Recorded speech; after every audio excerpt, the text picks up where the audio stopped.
সম্প্রতি ছাত্র সমাজের আন্দোলনে শত শত ছাত্র ও সাধারণ মানুষ নিহত হয়েছেন, আহত হয়েছেন প্রায় ৩০,০০০-এরও বেশি, আর নিখোঁজ রয়েছেন অনেকেই। এই তথ্য সংগ্রহের জন্য আমরা একটি ওয়েবসাইট তৈরি করেছি। বাংলাদেশের যে কোনো প্রান্ত থেকে মাত্র ২ মিনিটের মধ্যেই আপনি ভিকটিমদের তথ্য আমাদের ওয়েবসাইটে আপলোড করতে পারবেন। চলুন দেখে নিই কীভাবে তথ্য আপলোড করবেন। www.redfreedom24.com লিখলেই ওয়েবসাইটটি চলে আসবে। Click here to submit information click করবেন।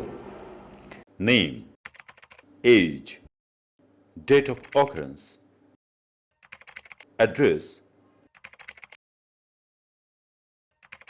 Status, contact number, division, description এবং ভিকটিমের একটি ছবি আপলোড করে সাবমিটে ক্লিক করবেন।